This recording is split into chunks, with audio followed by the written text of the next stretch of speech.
जय हिंद साथियों, नमस्कार, खुशामदीद, आदाब। में बहुआयामी दल से डॉक्टर कियाम आमिश लखनऊ से विपक्ष की भूमिका में आपसे बात कर रहे हैं। बोल की लब आज़ाद है तेरे।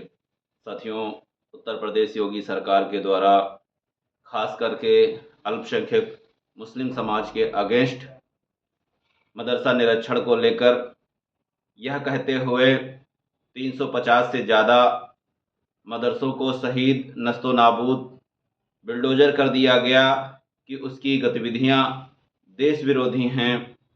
नेपाल से लगे कुछ जिले श्रावस्ती, बहराइच, सिद्धार्थनगर, महाराजगंज, लखीमपुर खीरी, पीलीभीत, बलरामपुर में 300 से 400 मस्जिद, मदरसे, दरगाह को टारगेट किया गया।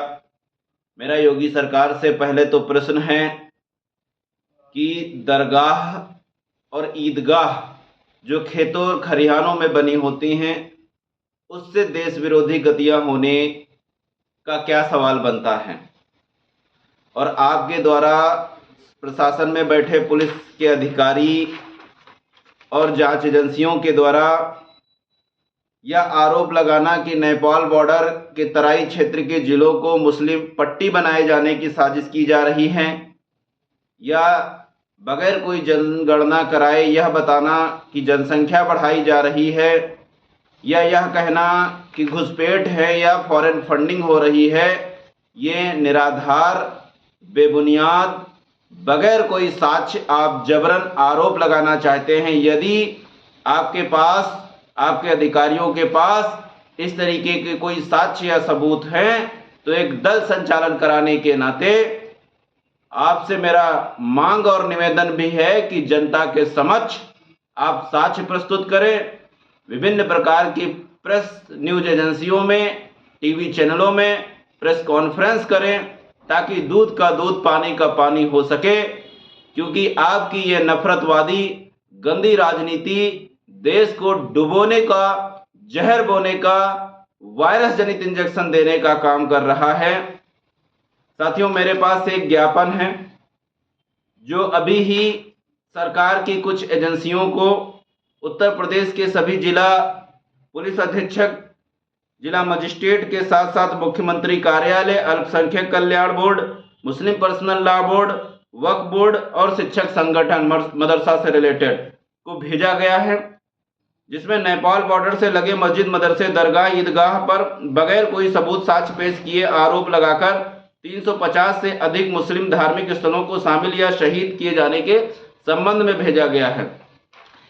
प्राप्त जानकारी के अनुसार कुछ ऐसे भी मस्जिद, मदरसे थे जो आज़ादी के समय से पहले के बने हैं और उसको भूमि अधिग्रहण या अतिक्रमण करते हुए बुलडोजर चला दिया गया। मेरा योगी जी से स्वयं पूछना है, यदि सत्ता पक्ष पलट होता है और कोई आपके विपरीत विचारधारा की सत्ता में पार्टी काबिज होती है और मंदिरों के दस्तावेज मांग लेती है, तो आप शायद अपना मठ भी नहीं बचा पाएंगे, और जो आपका लखनऊ में बीजेपी का कार्यालय वक्फ बोर्ड पर बना हुआ है उसको भी नहीं बचा पाएंगे। साथियों, मेरे पास कुछ तराई से रिलेटेड जनपद हैं, जिसमें श्रीवस्ती में इन्होंने 119 मदरसों को तोड़ा, मस्जिद, मदरसों, दरगाह समेत धार्मिक स्थलों को। बहराइच में 30 से अधिक, सिद्धार्थनगर में 35 से अधिक, महाराजगंज में 40 से अधिक, लखीमपुर खीरी में 15 से अधिक, पीलीभीत में 5 से अधिक, बलरामपुर में 50 से अधिक। ये पहलगाम जब हमला अटैक हुआ उसके बाद हवाला देते हुए कहीं ना कहीं से कनेक्शन बिल्ड करने की कोशिश की जा रही है। पुलिस प्रशासन विभाग या सरकारी खुफिया एजेंसियों की तरफ से कुछ आरोप लगाए गए हैं मुसलमानों पर, वह कुछ इस तरीके की कि मदरसों में देश विरोधी गतिविधियां संचालित हैं। न जाने कौन से मदरसे में हैं, बगैर कोई साक्ष्य सबूत अनबड़ंट कहानी गढ़ के और पत्र पत्रिकाओं, मीडिया में छपवा के बदनाम करने की लगातार साजिश कोशिशें की जा रही हैं। खाड़ी देशों से पैसे की फंडिंग आपकी एजेंसियां क्या कर रही हैं साहब? अगर मदरसों में पैसा आ रहा है, नेपाल बॉर्डर से अटैच जिलों को मुस्लिम पट्टी बनाने की साजिश, ये तो मनवादी विचारधारा की सोच के तहत ये बयान दिए जा रहे हैं, जो आरएसएस दफ्तर की तरफ से बताया जाता है कि ये छपना है, ये बोलना है, ये कहना है। इस तरीके के बयान एक अधिकारी की तरफ से आएंगे, बेशर्मी की हद होती है, बहुत शर्मनाक है। बगैर किसी गणना सबूत दिए हुए या कहना कि मुसलमान लगातार जनसंख्या बढ़ा रहे हैं, इसको आप सार्वजनिक करें। मेरा बहुआयामी दल के माध्यम से योगी सरकार से कहना है कि आप प्रेस कॉन्फ्रेंस करें और जितनी भी आपने आरोप लगाए हैं या कहते हुए कि अतिक्रमण है या देश विरोधी गतिविधियां हैं या पहलगाम से कोई लेना देना है, उसको सार्वजनिक करें।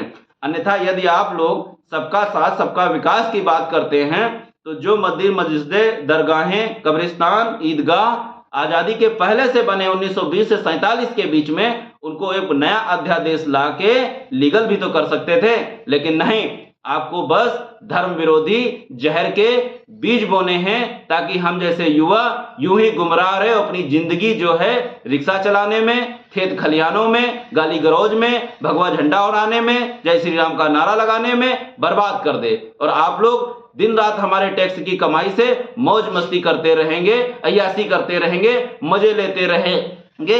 ये आपका राजनीतिक षड्यंत्र और प्लान है। मेरा युवाओं से निवेदन, उठें, जागें, राजनीति में आएं, एनजीओ सेक्टर में जाएं, आरटीआई को मजबूत करें, अपने हक और अधिकार की लड़ाई स्वयं लड़ें। निवेदन करूंगा, चिंतन मनन करें। जय हिंद, इंकलाब जिंदाबाद, सत्यमेव जयते।